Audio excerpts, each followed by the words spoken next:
علیکم ورحمۃ اللہ وبرکاتہ۔ الحمد للہ نحمدہ ونستعینہ ونستغفرہ ونؤمن بہ ونتوکل علیہ ونعوذ باللہ من شرور انفسنا ومن سیئات اعمالنا من یہد اللہ فلا مضل لہ ومن یضلل فلا ہادی لہ ونشهد أن لا إله إلا الله وحده لا شريك له ونشهد أن محمدًا عبده ورسوله أرسل بالحق بشيرا ونذيرا وداعيا إلى الله بإذنه وسراجا منيرا اللهم صل على محمد وعلى آل محمد كما صليت على إبراهيم وعلى آل إبراهيم إنك حميد مجيد اللهم بارك على محمد وعلى آل محمد كما باركت على إبراهيم وعلى آل إبراهيم إنك حميد مجيد اما بعد۔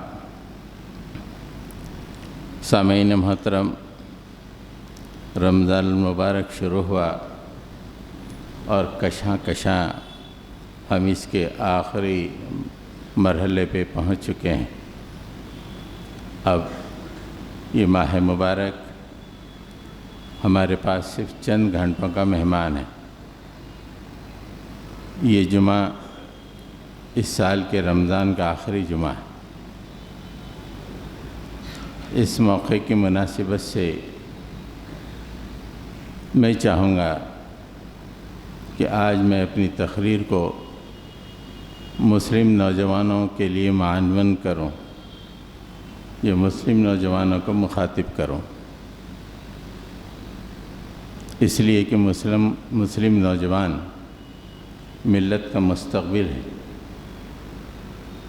اگر وہ صحیح ہوں تو ملت ترقی کی منزلوں کو چھوتی ہے،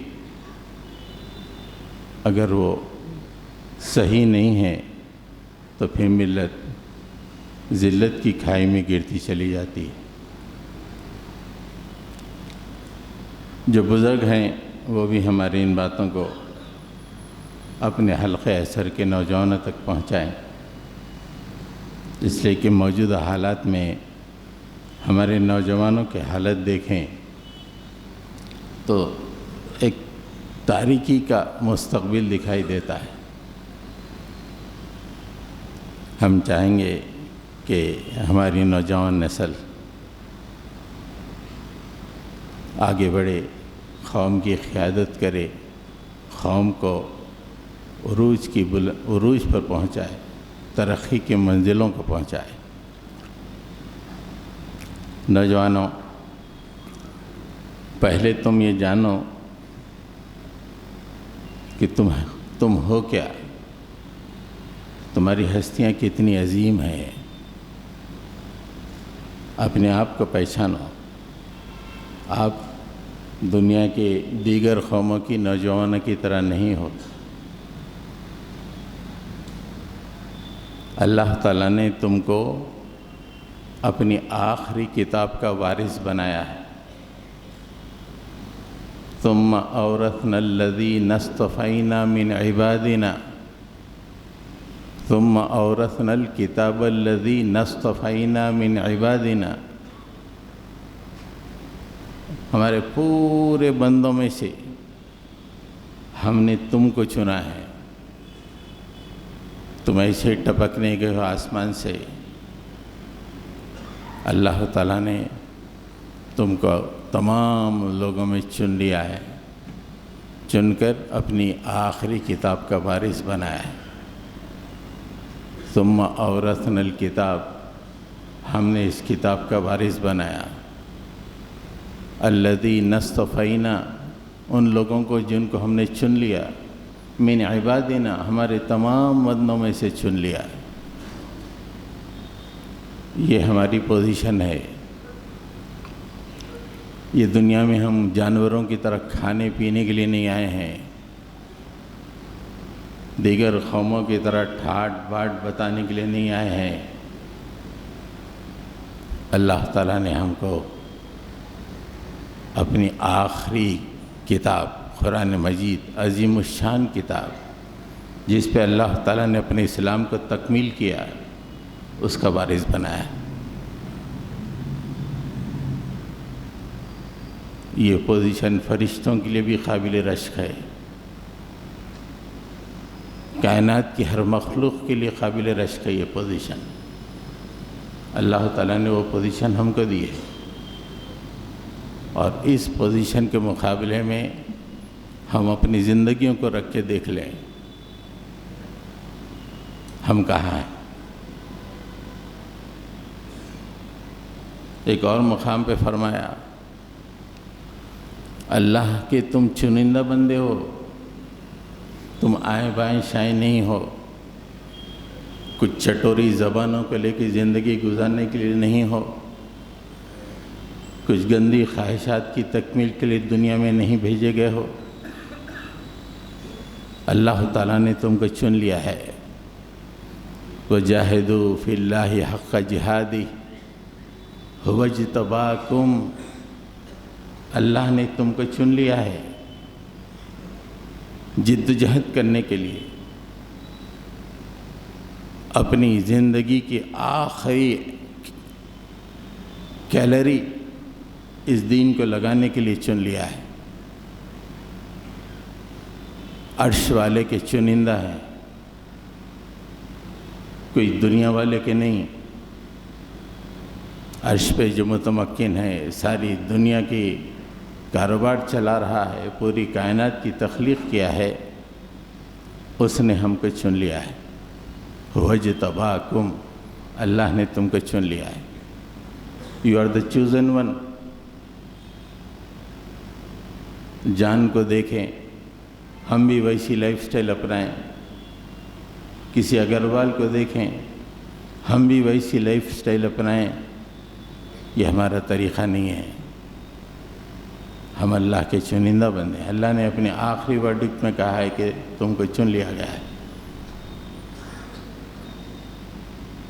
اب اللہ کی کوئی قوم یا کوئی بندے چنندہ ہو جائیں تو ان کو کس منزل میں ہونی چاہیے، کس بلندی پہ ہونی چاہیے، آپ ذرا اندازہ لگائیے۔ پھر اس آئینے میں اپنے آپ کو دیکھیے۔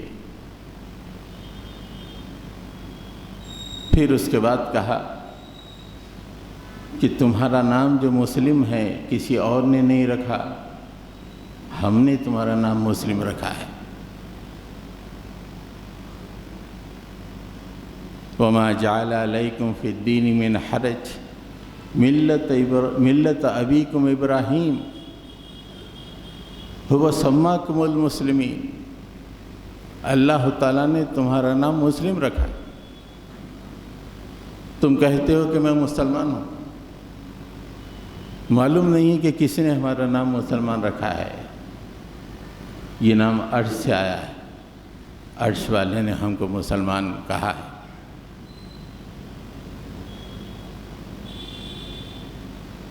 عرش والے نے ہم کو نام دیا مسلم، اور ہم اپنی زندگیوں سے کیا ثابت کر رہے ہیں؟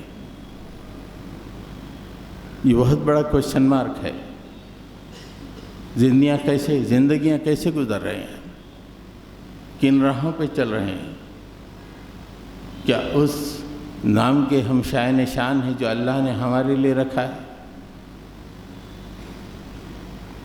اور اپنے خاص بندے جن کو اللہ تعالیٰ نے زمین پہ اپنا دوست بنایا، وَاتَّخَذَ اللَّهُ إِبْرَاهِيمَ خَلِيلًا، اللہ تعالیٰ نے ابراہیم کو اپنا دوست بنایا۔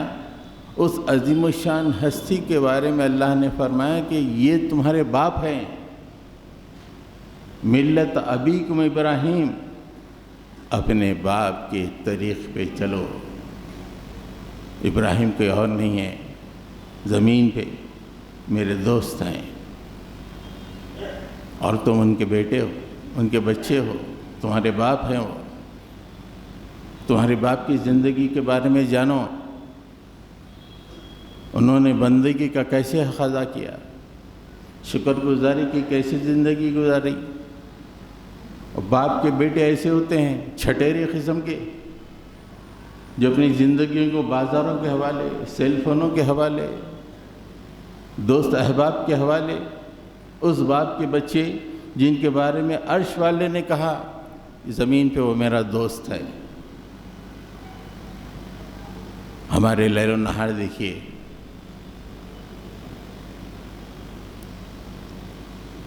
اگر کوئی آدمی بچہ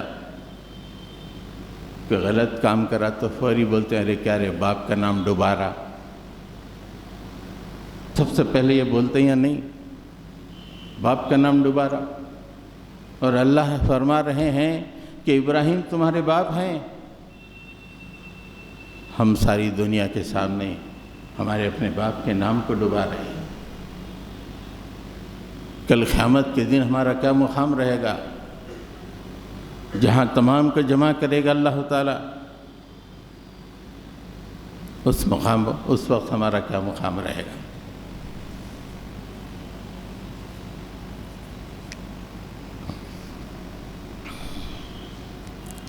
نوجوان ساتھیوں، ہم تک جو اسلام پہنچا ہے، جن وادیوں جن منزلوں سے گزرا ہے، وہ بہت ہی خاردار راستے، بہت ہی خطرناک وادیوں سے لوگوں نے ہم تک اسلام کو پہنچایا. اپنی زندگیوں کو لگا کر، اپنی جانوں کو جان آفرین کے حوالے کر کر، اپنی زندگی کے ایک ایک لمحے کو اللہ کے راستے میں لگا کر ہم تک اسلام کو پہنچایا ہے. ہمارے دلوں سینوں میں جو ایمان ہے، ہمارے سینوں میں جو اسلام ہے، ایک عظیم الشان تاریخ کا نتیجہ ہے. آپ نے تاریخ میں بہت سے شاندار واقعات سنے ہوں گے. تاریخ میں کچھ انسنگ ہیروز ہوتے ہیں. انسنگ ہیروز کا مطلب جن کے بارے میں زیادہ لوگ کچھ نہیں جانتے، چھپے ہوئے ہوتے ہیں. جیسے اتنی بڑی عمارت ہے، اس عمارت کے بنیادی پتھروں کو کوئی نہیں دیکھتا، یہ پلروں کو، اس کے نقش و نگار کو ہر کوئی دیکھتا ہے، لیکن بیسمنٹ میں جو پتھر ہیں اس پہ کسی کی نگاہ نہیں جاتی. ایسے ہی اسلامی تاریخ کے کچھ انسنگ ہیروز ہیں. وہ نوجوان ہیں جنہوں نے اپنا سب کچھ دے کر اسلام کو ہمارے طرف منتقل کیا ہے. ایک انسنگ ہیرو کی میں داستان سناتا ہوں، اور اس کے مقابلے میں آپ اپنی زندگیوں کو رکھ کے دیکھیں. یہ واقعہ بہت سارے لوگوں کو نہیں معلوم ہے. بہت ہی خال کتابوں میں یہ واقعہ جو درج ہے. ایک جنگ چل رہی تھی. مسلمان اپنے دارالخلافہ تقریباً 3 دن اور 3 رات کی مسافت کی دور تھے. میدان اتنی دور تھا. اس زمانے میں کمیونیکیشن ایسا نہیں تھا جیسا آج ہو رہا ہے کہ سیکنڈ میں یہاں سے کوئی بات امریکہ تک پہنچ جائے. کمانڈر نے فوجی کو بلایا. یہ چٹھی ہے، بہت اہم ہے. یہ چٹھی جلد سے جلد خلیفہ تک پہنچنی چاہیے. اگر اس میں دیری ہو جائے تو مسلمانوں کو ناکامی ہو جائے گی، شکست سے 2-4 ہو جائیں گے. اے نوجوان سپاہی، تم جلد سے جلد اس چٹھی کو خلیفہ تک پہنچاؤ. اب ایک گھوڑا لیا. 3 رات اور 3 دن کا سفر ہے، اور اس سفر کو وہ صرف 1 دن میں اس کو تکمیل کرنا ہے. اتنا اہم میسیج دینا ہے. گھوڑا دوڑاتا چلا گیا، یہاں تک کہ پہلی چوکی پہ پہنچا. گھوڑا چھوڑا. گھوڑے کو جو ہی چھوڑا، گھوڑا وہیں گر گیا. اس چوکی سے ایک دوسرے تازہ دم گھوڑے کو لے لیا. پھر دوڑاتے، اتنی تیزی سے دوڑاتے ہوئے، بہت تیزی سے طوفانی رفتار سے بھگاتے بھگاتے ہوئے دوسری چوکی پہ پہنچا۔ وہ گھوڑا بھی دم توڑ دیا، تازہ دم گھوڑا لے لیا، اور دوڑاتے دوڑاتے بہت ہی طوفانی رفتار سے دوڑاتے ہوئے خلیفہ کے پاس پہنچ گیا۔ خلیفہ سے کہا کہ کمانڈر نے یہ چٹھی آپ کو دے دی ہے۔ چٹھی دیا، وہیں کولیپس ہو گیا، اس کی جان آفری کے حوالے ہو گئی۔ یہ ہماری تاریخ ہے، یہ ہماری تاریخ کے نوجوان ہیں جنہوں نے اپنی ذمہ داریوں کو ایسے نبھایا ہے، اور ہم اسی صف کے ایک فرد ہیں۔ اتنی ذمہ داری کے ساتھ اس چٹھی کو پہنچانا، اور اتنا تھک جانا کہ چٹھی پہنچتی کولیپس ہو گئے، وہیں پہ شہید ہو گئے، دنیا سے رخصت ہو گئے۔ اس کردار کے مقابلے میں آپ اپنی زندگی کو رکھ کے دیکھیے، کیا ہمارے حلیم کام آئیں گے؟ کیا ہمارے سیل فون اس کردار کے مقابلے میں کام آئیں گے؟ ہماری آرام گاہیں، ہماری شبیستانیں کام آئیں گی؟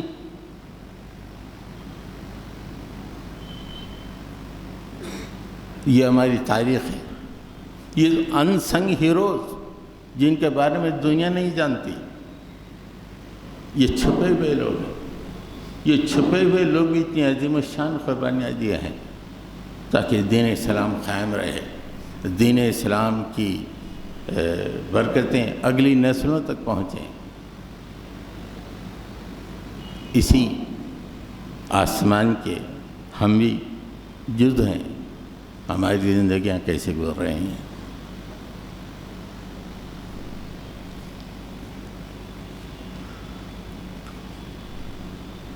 زندگی گزارنے کے لیے ایک مقصد ہونا ضروری ہے۔ مقصد بڑا اہم ہوتا ہے۔ دنیا میں 3 طرح کے لوگ ہوتے ہیں۔ ایک وہ ہیں جو صحیح مقصد کے لیے جیتے ہیں، ایک وہ ہے جو غلط مقصد کے لیے جیتے ہیں، ایک وہ ہے جن کو کوئی مقصد ہی نہیں ہے، چٹوری زبان کو کچھ کھانے کے لیے مل جائے، کچھ گفتگو کرنے کے لیے کچھ دوست احباب مل جائے، ایک سیل فون ساتھ میں رہ جائے، بس کوئی مقصد نہیں ہے زندگی کا۔ آج میجارٹی آف نوجوان امت مسلمہ کے ایسے ہی ہم کو دکھائی دیتے ہیں، جن کی زندگی کا کوئی مقصد نہیں ہے۔ کم سے کم ہمارے مخالفین، ان کے نوجوانوں کو دیکھیے، ایک غلط مقصد کے لیے سب کچھ لگا رہے ہیں، ایک غلط مقصد کے حاصل کرنے کے لیے سب کچھ اپنی جانیں بھی دے رہے ہیں، اور ہماری زندگی کا کوئی مقصد نہیں ہے۔ زندگی ہماری گزر رہی ہے، یہ بھی کوئی زندگی ہے؟ اللہ تعالیٰ نے غلط مقصد اور جن کا کوئی زندگی کا مقصد نہیں ہے ان کے بارے میں بیان فرمایا ہے قرآن مجید میں، وَلَقَدْ ذَرَأْنَا لِجَهَنَّمَ كَثِيرًا مِنَ الْجِنِّ وَالْإِنسِ، ہم نے جنوں اور انسانوں کی کثیر تعداد کو دوزخ کے لیے، جہنم کے لیے بنایا ہے۔ لَهُمْ قُلُوبٌ لَا يَفْقَهُونَ بِهَا وَلَهُمْ أَعْيُنٌ لَا يُبْصِرُونَ بِهَا وَلَهُمْ آذَانٌ لَا يَسْمَعُونَ بِهَا أُولَئِكَ كَالْأَنْعَامِ بَلْ هُمْ أَضَلُّ وَأُولَئِكَ هُمُ الْغَافِلُونَ۔ ان کے پاس دل ہیں لیکن دل سوچتے نہیں ہیں میرے کیا کرنا ہے، لائف تو اچھی گزر رہی نا، کھانے پینے کے لیے تو اچھا مل رہا ہے، میں کیوں آیا ہوں؟ میں کس قوم میں پیدا ہوا ہوں؟ میرا تعلق کس نبی سے ہے؟ مجھے زندگی میں کیا کرنا ہے؟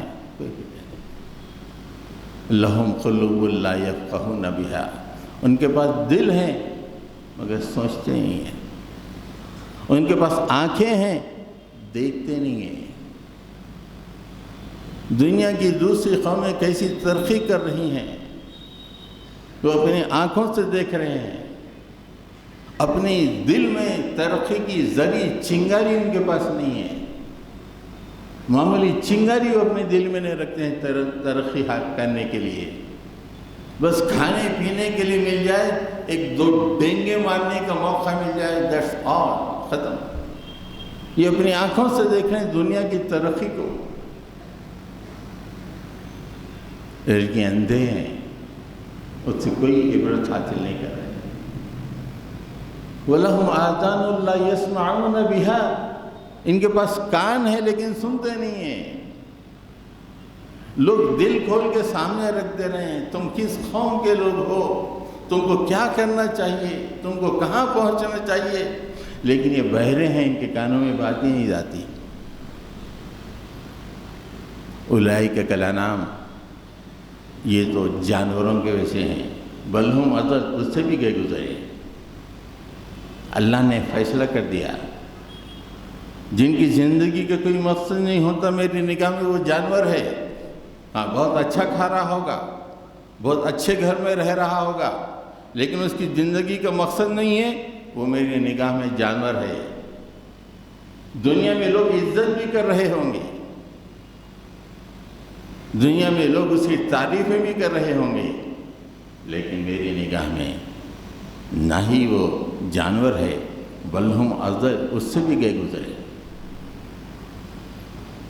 کم سے کم جانور تو کوئی ڈسپلن کا پابند ہوتا ہے، صبح اٹھتا ہے، سورج غروب ہونے سے پہلے گھر آتا ہے۔ ظالموں، تمہارے پاس وہ ڈسپلن بھی نہیں ہے، بل ہم اضل، اس سے گئے گزرے۔ اولئک هم الغافلون، یہ غافل لوگ ہیں، ان کو زندگی کا مقصد، زندگی کیوں دی گئی، یہ زندگی کیسے ختم ہوگی، اس کے بعد کی کیا زندگی ہے، اس کے بارے میں کوئی نہیں ہے۔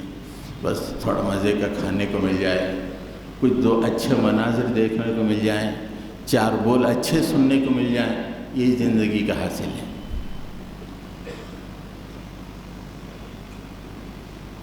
اللہ تعالیٰ نے ہمارے نبی کو جو مقصد دیا ہے، وہی مقصد ہمارا مقصد ہے۔ اللہ نے اپنے نبی کو، آخری نبی محمد صلی اللہ علیہ وسلم، اور اللہ کے نبی نے حجۃ الوداع کے موقع پہ یہ ذمہ داری امت کے حوالے منتقل کی، باضابطہ میری باتیں ان لوگوں تک پہنچاؤ جو یہاں پہ موجود نہیں ہیں، میں نے جو کام کیا ہے اس کام کو دوسروں تک پہنچاؤ، آگے تم کو لے کے بڑھنا ہے۔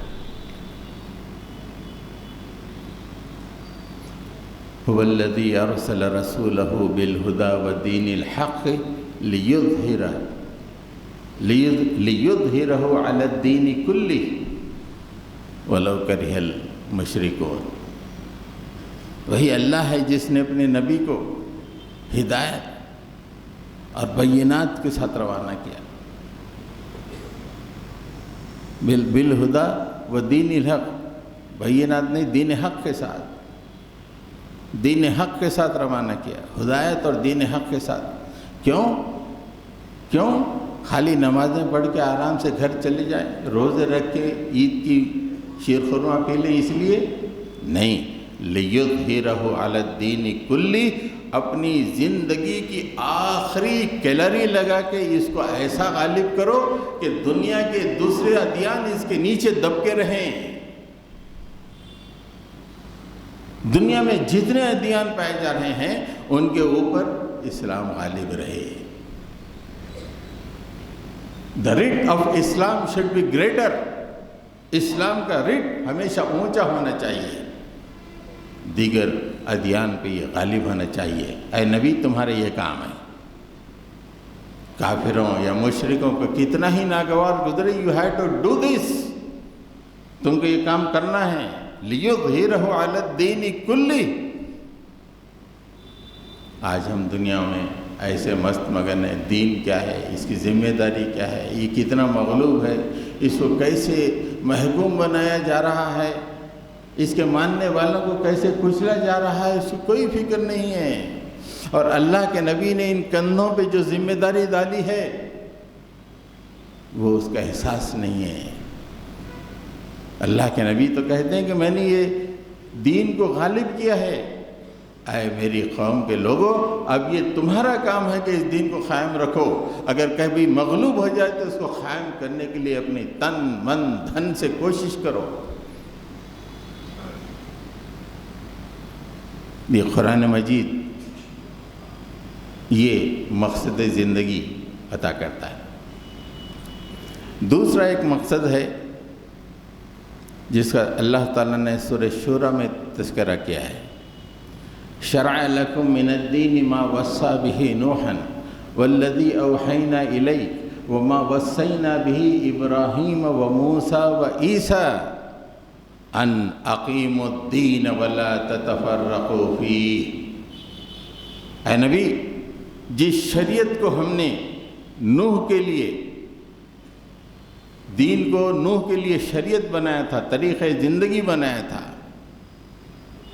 اسی دین کو ہم تمہارے لیے وحی کر رہے ہیں، تمہارے حوالے کر رہے ہیں، تمہاری طرف وحی کر رہے ہیں۔ اور اسی دین کو قائم کرنے کی وصیت ہم نے ابراہیم کو کی، موسیٰ کو کی، عیسیٰ کو کی۔ اور وہ نصیحت کیا تھی؟ ان اقیموا الدین ولا تتفرقوا فیہ، اس دین کو قائم کرو اور آپس میں تفرقے میں مت پڑ جاؤ۔ یہ جو دین ہم کو ملا ہے یہ قائم ہونے کے لیے آیا ہے، اس پہ کوئی چل کے زندگی ختم کرنے کے لیے نہیں۔ زندگی کی سانسیں چلتی رہیں تو یہ دین غالب ہو، یہ دین قائم رہے، اس کے مطابق معاشرہ چلے، اس کے مطابق منڈیاں چلے، اس کے مطابق بینک چلے، اس کے مطابق ایوان چلیں، اس کے مطابق عدالتیں چلیں، اس کے مطابق انٹرنیشنل ریلیشنز چلیں، اس دین کے مطابق چلیں۔ اس کام کو تم کو کرنا ہے۔ وَأَقِيمُوا الدِّينَ وَلَا تَتَفَرَّقُوا فِيهِ۔ اللہ اکبر، نماز پڑھ لی، چلے گئے۔ یہ نماز کس لیے ہے؟ یہ کام کرنے کے ابھارنے کے لیے ہے۔ اقامت دین کا کام کرنے کے لیے جو انرجی چاہیے، جو فورس چاہیے، وہ نماز روزہ دیتی ہے۔ اور یہ نماز اور روزہ اگر منتج نہیں ہو رہا ہے اس بات پہ کہ ہم دین کی غلبے کا کام کریں، تو ہماری نمازیں، ہمارے روزے بیکار جا رہے ہیں۔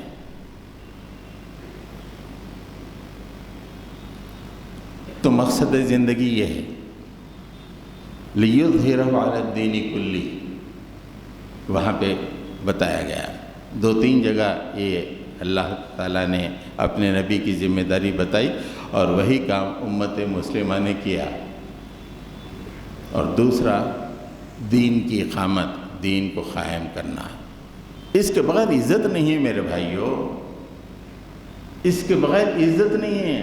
اگر خالی آپ نماز پڑھتے رہیں، اگر ایسی نماز آپ یو پی کے کسی گھر میں پڑھ لیں تو آپ اریسٹ ہو جائیں گے۔ ایک گاؤں میں 20 مسلمان ایک گھر میں نماز پڑھ رہے تھے اپنے پرائیویٹ پراپرٹی میں، پولیس نے کیس درج کر دیا ان پر۔ کیوں؟ دین غالب نہیں ہے،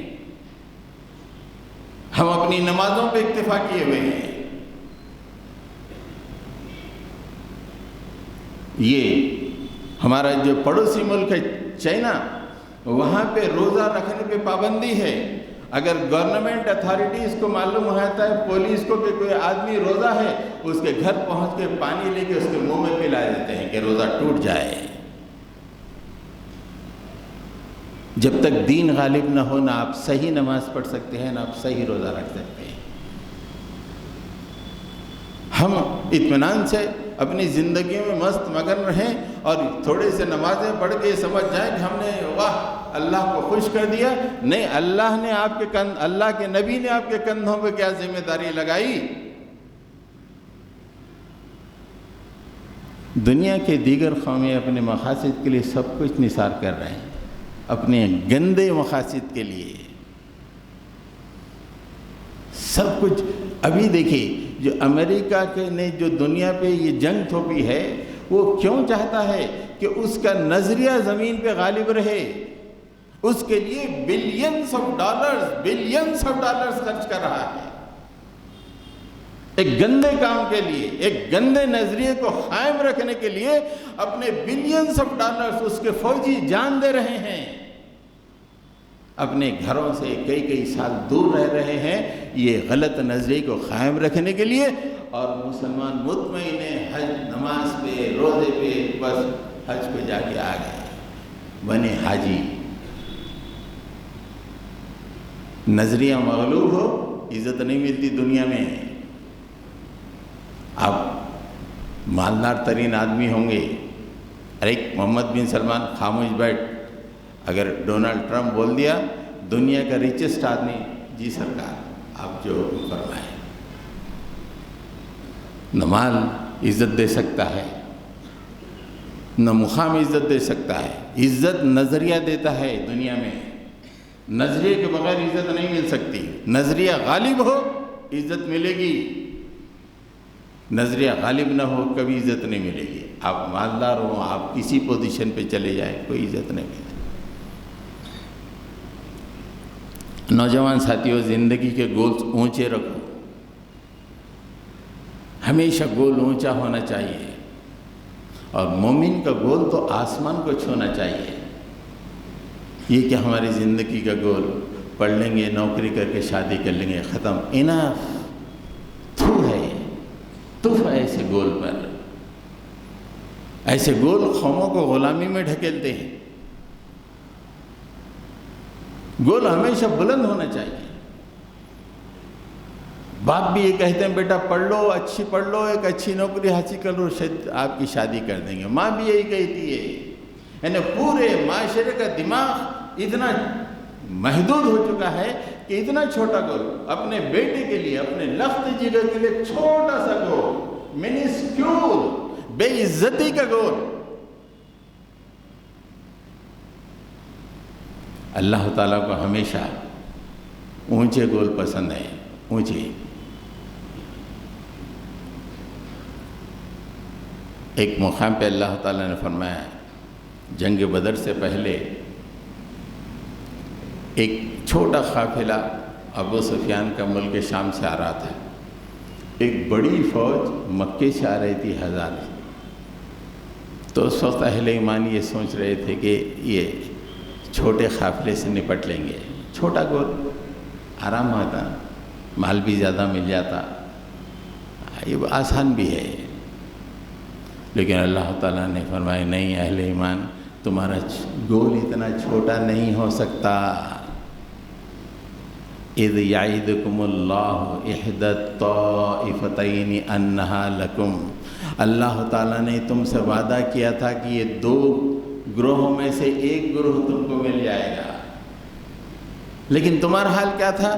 وَتَبَدُّونَ أَنَّ غَيْرَ ذَاتِ الشَّوْكَةِ تَكُونُ لَكُمْ. تم چاہتے تھے کہ ایک چھوٹا گول حاصل کر لو، ابو سفیان کے قافلے سے نپٹ لو. تم اتنا چھوٹا گول چاہتے تھے، غیر ذات الشوکہ، یعنی بالکل کمزور قسم کا گول تم چاہتے تھے.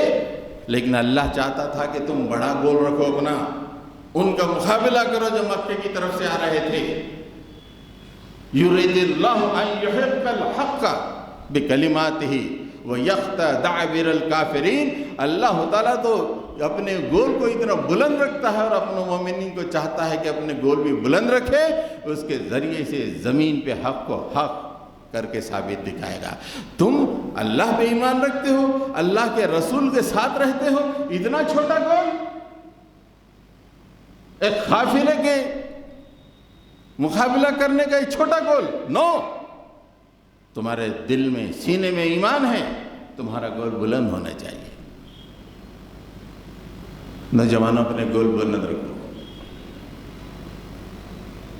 یہ پیٹ پالنا اپنا گول نہیں ہے، دنیا میں سربلندی، دنیا میں عزت اپنا گول ہے۔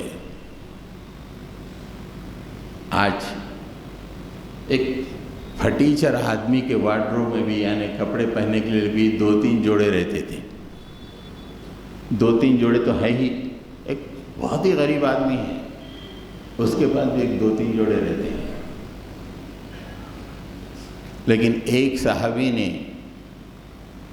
بخاری میں کتاب الوضو میں ہے، انہوں نے ایک تابعی سے کہا، ہمارے زمانے میں کس کے پاس 2 جوڑے ہوا کرتے تھے؟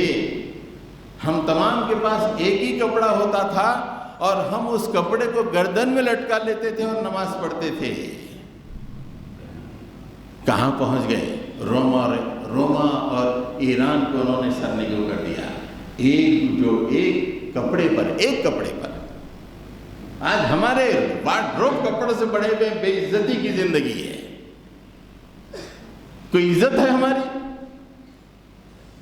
بہترین کپڑے پہنے، 3 پیس سوٹ پہنے، سفاریز پہنے، کہیں عزت نہیں ہے۔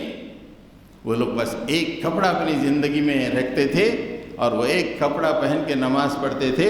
اللہ تعالیٰ نے ان کو کیا سربلندی عطا کی کہ رومن ایمپائر ان کے سامنے جھک گیا، ایران فتح ہو گیا، دنیا کے سپر پاور بن گئے۔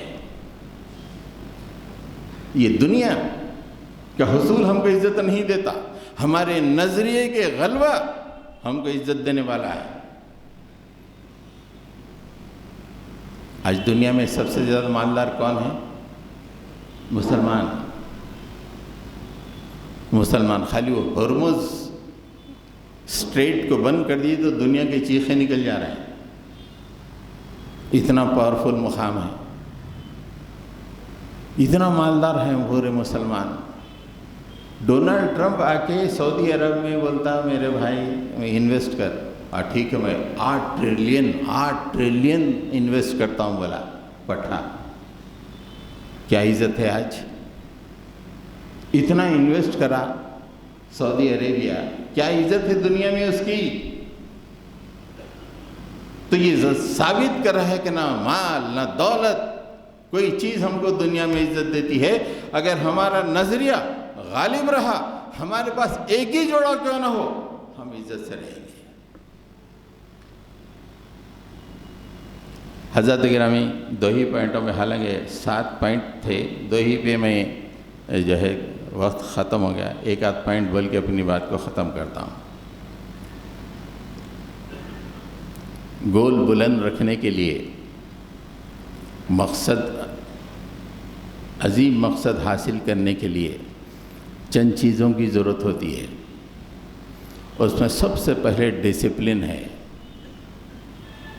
اس کے بعد علم ہے، اس کے بعد اخلاق ہے، اس کے بعد ڈٹرمنیشن ہے، اور پھر اس کے بعد انتھک جد و جہد ہے۔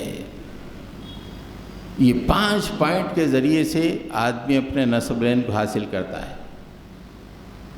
میں صرف ڈسپلن کے بارے میں بتاؤں گا، اگر ہو سکا تو رمضان کے بعد کے پہلے جمعہ میں باقی کے پوائنٹس لے لوں گا، نہیں تو پھر کوئی دوسرا موضوع آ گیا تو بات الگ ہے، لیکن یہ 3 بھی اگر آپ کر لیں تو کامیاب ہو جائیں گے۔ ڈسپلن، زندگی کا ڈسپلن انتہائی ضروری ہے، بغیر ڈسپلن کے آدمی دنیا میں کچھ حاصل ہی نہیں کر سکتا۔ یہ پوری کائنات جس میں اللہ تعالیٰ نے ہم کو پیدا کیا ہے، اللہ تعالیٰ نے ڈسپلن کا پابند بنایا ہے۔ اتنے دن 1 مہینے سے آپ سحری کر رہے ہیں، اتنے دن سے آپ افطار کر رہے ہیں 1 مہینے سے، کبھی افطار کا وقت 1 منٹ ادھر یا ادھر ہوا کبھی نہیں ہوا۔ یہ دنیا کا، کائنات کا ڈسپلن ہے۔ اگر مسلم نوجوان کے ہاتھ پہ چھوڑ دے، بھئی تو ڈیسائیڈ کر لے کب افطار ہے کب سحر ہے، تو آپ اندازہ لگائیے ان سحری جو ہے دن کے 12 بجے کر لو بولتا ہے، اس لیے کہ 12 بجے انہوں اٹھتا سو کے. افطار رات کے 12 بجے کرو بولتا ہے، بازار میں اچھے آئٹم آئے، اس لیے کہ ڈسپلن نہیں ہے. کائنات چل رہی ہے ڈسپلن سے. لَلشَّمْسُ يَنبَغِي لَهَا أَن تُدْرِكَ الْقَمَرَ وَلَا اللَّيْلُ سَابِقُ النَّهَارِ وَكُلٌّ فِي فَلَكٍ يَسْبَحُونَ. یہ سورج کو دیکھو، سورج کبھی چاند کو پکڑ نہیں سکتا، اس لیے کہ سورج ایک ڈسپلن کا پابند ہے، چاند ایک ڈسپلن کا پابند ہے. یہ سورج جا کے چاند کو پکڑ نہیں سکتا. وَلَا اللَّيْلُ سَابِقُ النَّهَارِ، کبھی رات دن پر فوقیت نہیں پا سکتی، اس لیے کہ دونوں اپنے اپنے ڈسپلن میں چل رہے ہیں اور ہر ایک اپنے مدار میں گھوم رہا ہے. یہ کائنات کی اللہ تعالیٰ نے یہ کائنات کو ڈسپلن، اس کائنات کا ایک جز ہے ہم. کائنات کی جو فطرت ہے وہ ڈسپلن ہے، اور اس کائنات میں ہم ہیں جو جن کی زندگی میں ڈسپلن نہیں ہے. کائنات نکال کے پھینک دیتی ہے. ایک طرح کے لوگ ہوں، اس میں سے اگر ایک بگڑا ہوا آ گیا تو فوری اس کو باہر نکال دیتے ہیں، بولے نہیں تمام ایک طرح کے لوگ ہیں، تم باہر چلے جاؤ. اب پوری کائنات ڈسپلن کی پابند ہے، اور یہ ظالم کی زندگی میں ڈسپلن نہیں ہے. نہ رات کو کب سونا ہے، دن کو کب اٹھنا ہے، کیا کرنا ہے اس کو نہیں معلوم. نکالو تاریخ کی کچرے کی کنڈی میں پھینک دو اس کو. اس کی زندگی میں ڈسپلن تک نہیں ہے، اس کو معلوم نہیں ہے زندگی کا ہدف کیا ہے، ہاؤ ٹو اچیو دا گول، اس کو معلوم نہیں ہے. زندگی کی اہم ترین چیز نوجوانوں ڈسپلن ہے، اور اسلامی عبادات آدمی کو اتنے ڈسپلن کے پابند کر دیتے ہیں کہ اس سے زیادہ کوئی دوسرا نظام آدمی کو ڈسپلن نہیں کر سکتا. قرآن تو یہ کہتا ہے کہ ڈسپلن کیا ہے؟ ڈسپلن دراصل پرہیزگاری ہے. ہم پرہیزگاری یہ سمجھتے، یہ داڑھی چھوڑ لینا، کرتا پہن لینا، ٹائم نماز پڑھ لینا، تسبیح کر لینا، یہ پرہیزگاری ہے. کائنات کی پرہیزگاری یہ نہیں ہے. کائنات کی پرہیزگاری ڈسپلن ہے. کائنات ایک جگہ اللہ تعالیٰ سب فرماتے ہیں ثم استوى الى السماء وهي دخان وقال لها وللارض ائتيا طوعا او كرها قالتا اتينا طائعين. اللہ تعالیٰ نے آسمان کی طرف توجہ فرمائی جبکہ وہ دھواں تھا، اور اس نے کہا اے آسمان، اے زمین، وجود میں آ جاؤ، چاہتے ہوئے یا کراہیت کے ساتھ میں حکم دے رہا ہوں وجود میں آ جاؤ. اس وقت دونوں نے کیا کہا؟ خالتا، دونوں نے کہا مالک ہم اطاعت کرتے ہوئے حاضر ہو گئے ہیں، ہم فرما برداروں کی طرح حاضر ہو گئے ہیں میرے مولا. انہوں نے، اللہ نے یہ نہیں کہا کہ ہم حاضر ہو گئے بن گئے، نہیں. قالتا اتینا طائعین، ہم فرما برداروں کی طرح حاضر ہو گئے ہیں میرے مالک. کائنات کی فطرت فرما برداری ہے، اور کائنات کی فطرت ڈسپلن ہے. مطلب فرما برداری، پرہیزگاری ڈسپلن ہے. زندگی میں ڈسپلن نہ ہو آدمی پرہیزگار بن ہی نہیں سکتا. کتنے ہی مسجدوں میں آ کے اپنی جو ہے اٹینڈنس درج کروائے، اگر زندگی میں ڈسپلن نہیں ہے وہ کبھی پرہیزگار ہو ہی نہیں سکتا. ڈسپلن کرو. راتوں میں جاگنا ایسا کہ ہم کو کچھ کرنا نہیں ہے، بس جاگنا ہے، جب چاہے جب سونا ہے، نہیں. اللہ تعالیٰ نے رات کو جو ہے سونے کے لیے، سکون کے لیے بنایا ہے، دن کو اللہ تعالیٰ روشن بنائے. ایک مقام پہ فرمایا وَهُوَ الَّذِي جَعَلَ لَكُمُ اللَّيْلَ لِتَسْكُنُوا فِيهِ وَالنَّهَارَ مُبْصِرًا إِنَّ فِي ذَلِكَ لَآيَاتٍ لِقَوْمٍ يَسْمَعُونَ. اللہ تعالیٰ نے جو ہے رات کو سکون حاصل کرنے کے لیے، چبوتروں پہ بیٹھنے کے لیے نہیں، سیل فون کو دیکھنے کے لیے نہیں، سکون حاصل کرنے کے لیے بنایا۔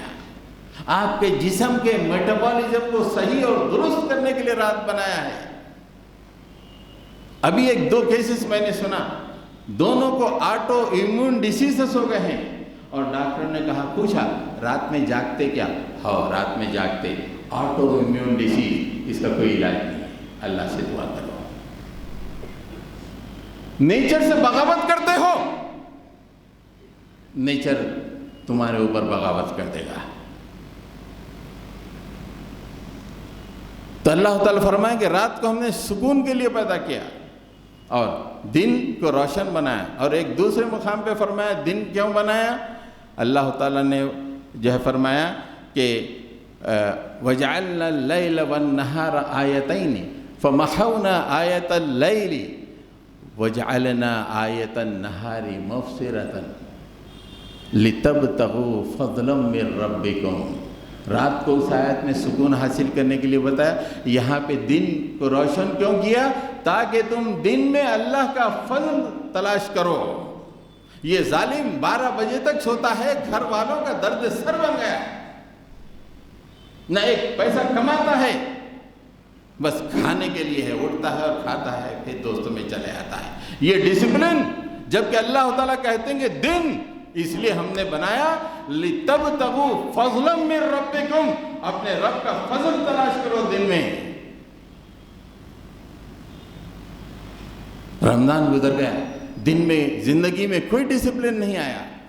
کیا رمضان زندگی کے ڈسپلن کو بگاڑنے کے لیے آتا ہے؟ اللہ کی کوئی عبادت آئے اور آدمی کی زندگی کا ڈسپلن برباد ہو، ایسا نہیں ہو سکتا۔ آج ہم رمضان کو اپنے زندگی کے ڈسپلن کو بگاڑنے کے لیے استعمال کر رہے ہیں۔ ایک آخری بات کہتے ہوئے اپنی بات کو ختم کروں گا، ڈسپلن میں کتنی اہم ترین بات ہے۔ دیکھیے اللہ کے نبی صلی اللہ علیہ وسلم کو اللہ تعالیٰ نے کہا، فرمایا یا ایھا المزمل قم اللیل الا قلیلا نصفہ او انقص منہ قلیلا او زد علیہ ورتل القرآن ترتیلا۔ اللہ کے نبی سے فرمایا کہ راتوں کو ذرا عبادت میں لگ جاؤ، رات کا آدھا پہر یا اس سے کم یا اس سے زیادہ بھی کر سکتے ہو۔ بھلے اللہ کے نبی یہ کام کرنے لگے تو آپ کے ساتھی صحابہ میں سے کچھ لوگ بھی یہ کام کرنے لگے، ان کی راتیں مصلوں پہ گزرنے لگی، کبھی کسی کی پوری رات، کبھی کی 2/3 رات، کبھی کی 1/3 رات، کسی کی آدھی رات بازاروں چبوتروں میں، سیل فون میں نہیں، مصلوں میں اللہ کے آگے آنسو بہانے میں گزر رہی تھی۔ اللہ تعالیٰ نے کہا کہ نو، نہیں، ان ربک یعلم انک تقوم ادنی من ثلثی اللیل ونصفہ او ثلثہ وطائفۃ من الذین معک۔ اللہ تعالیٰ جانتا ہے نبی، تم اور تمہارے ساتھیوں میں سے کچھ لوگ رات کا آدھا حصہ، اس سے 1/3 حصہ یا 2/3 حصہ ہماری عبادت میں خرچ کرتے ہیں، مصلوں پہ، چبوتروں پہ نہیں، سیل فونوں پہ نہیں، مصلوں پہ۔ اللہ فرمائے گے نہیں، علم ان سیکون منکم مرضی وآخرون یضربون فی الارض یبتغون من فضل اللہ وآخرون یقاتلون فی سبیل اللہ فاقرؤوا ما تیسر منہ۔ نہیں نہیں، اتنا زیادہ مت کرو، حالانکہ بہت عمدہ چیز ہے مصلی پہ گزارنا، لیکن دوسرے دن تم کو رزق حاصل کرنا ہے، اللہ کے راستے میں جدوجہد کرنا ہے، اس لیے اتنا زیادہ مت کرو، تھوڑا سا حصہ جتنا آسانی سے قرآن پڑھ سکتے ہو پڑھ لیا کرو۔ وہ عظیم الشان کام، راتوں کو مصلوں پہ گزارنا، اللہ تعالیٰ نے کم کر دیا، اس لیے کہ دوسرے دن رزق حاصل کرنا ہے، اللہ کی دنیا میں اللہ کے لیے جدوجہد کرنا ہے، اس لیے کم کرو۔ اور ظالموں، ہم راتوں کو چبوتروں پہ گزار رہے ہیں، سیل فونوں میں گزار رہے ہیں، اللہ کو یہ بات کیسے پسند آئے گی؟ جبکہ عبادتوں کو کم کر دیا اللہ تعالیٰ نے، تاکہ تمہاری زندگی کا ڈسپلن برقرار رکھے، برقرار ہو۔ اور ہم سیل فون میں رات گزارتے ہیں، چبوتروں میں رات گزارتے ہیں، سوشل میڈیا پہ اپنی زندگی تباہ کر رہے ہیں، اور ہم دنیا میں کیا کر سکتے ہیں؟ ہمارا ڈسپلن کیا ہو سکتا ہے؟ اللہ تعالیٰ کو ہماری وہ راتیں پسند آئیں گی؟ جبکہ عبادتوں کی راتوں کو اللہ فرماتا ہے کہ کم کرو ذرا عبادت، اس سے کہ تمہارے بچے ہیں، تمہاری فیملی ہے، ان کو پالنا پوسنا ہے، دین کے لیے جد و جہد کرنا بڑا اہم ہے، اس لیے رات میں ذرا کم سو جاؤ، سو کے اٹھو، تھوڑا سا پڑھ لو قرآن رات میں۔ تو حضرات گرامی، میں نے 3 باتیں آپ کے سامنے کہیں، خاص طور سے التجا کے ساتھ کہ نوجوانوں کو میں نے مخاطب کیا، اور جو بزرگ سنے ہیں اپنے ہر اثر کے جتنے بھی نوجوان ہیں ان باتوں کو پہنچائیں۔ میں نے سب سے پہلے کہا کہ کس پوزیشن پہ اللہ تعالیٰ نے کیا مقام بلند ہم کو عطا کیا ہے۔ دوسرا، زندگی کا مقصد ہونا چاہیے، صبح اٹھے تو ایک گول ہونا چاہیے، بغیر گول کی زندگی جانوروں کی زندگی اس سے گزری ہے۔ پھر آدمی کی زندگی میں ڈسپلن ہونی چاہیے۔ باقی کی باتیں انشاءاللہ اگلے جمعہ میں عرض کروں گا۔ ربنا تقبل منا انک انت السمیع العلیم وتب علینا انک انت التواب الرحیم۔ صلی اللہ تعالیٰ علی محمد وعلی آلہ واصحابہ اجمعین برحمتک یا ارحم الراحمین۔